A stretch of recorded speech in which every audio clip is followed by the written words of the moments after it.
राधे राधे प्यारी बहनों, आप सबका स्वागत है आपके अपने चैनल देशी दर्शन में। आज हम बात करने वाले हैं करवा चौथ व्रत के बारे में। तो चलिए शुरू करते हैं।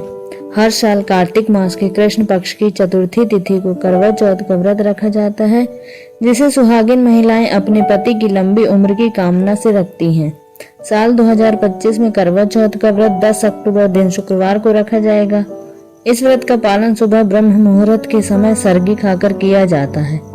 फिर पूरा दिन निर्जल और निराहार रहना होता है और रात को चंद्रमा के दर्शन करके चंद्रमा की पूजा करने के बाद ही व्रत खोला जाता है।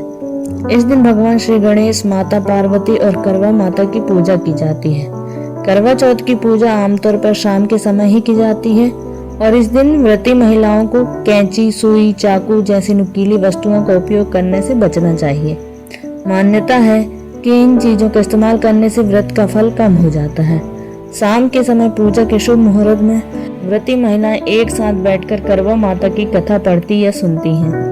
रात में चंद्रमा निकलने पर चंद्रमा को छलनी यानी छलनी से देखकर फिर उसके बाद पति का चेहरा देखकर पति के हाथों से ही जल पीकर व्रत खोलती हैं। इस बार चतुर्थी तिथि 9 अक्टूबर गुरुवार को रात 10:55 से शुरू होकर 10 अक्टूबर शुक्रवार को शाम 7:38 पर समाप्त होगी।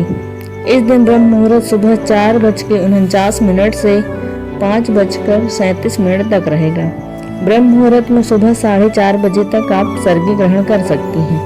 अमृत काल दोपहर 3:21 से 4:47 तक रहेगा और इस बार व्रत के दिन बहुत ही शुभ योग भी बन रहे हैं, जिसमें कृतिका नक्षत्र शाम 5:31 तक रहेगा।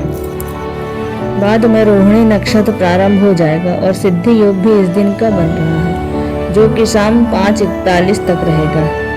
राहु काल, जो अशुभ समय माना जाता है, सुबह 10:30 बजे से 12 बजे तक रहेगा। करवा चौथ की पूजा का शुभ मुहूर्त रहेगा शाम 5:57 से 7:38 तक। इस समय में आप मिट्टी के एक करवे में जल भर रखें।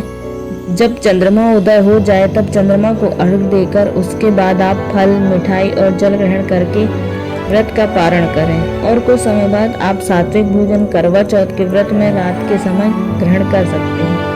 चंद्रमा उदय होने का समय रहेगा 8:33 पर। इस समय के बाद से आप अपना उपवास खोल सकती हैं। यदि किसी कारण से चंद्रमा ना दिखाई दे तो आप ऐसे में यदि आपके पास चंद्र यंत्र है उनकी पूजा कर सकती हैं। नहीं तो भगवान शिव के मस्तक पर विराजमान चंद्र देवता को अर्घ देकर भी व्रत का पारण किया जा सकता है। धन्यवाद। यदि आप सबको वीडियो अच्छी लगे तो लाइक, शेयर और सब्सक्राइब जरूर करें। धन्यवाद।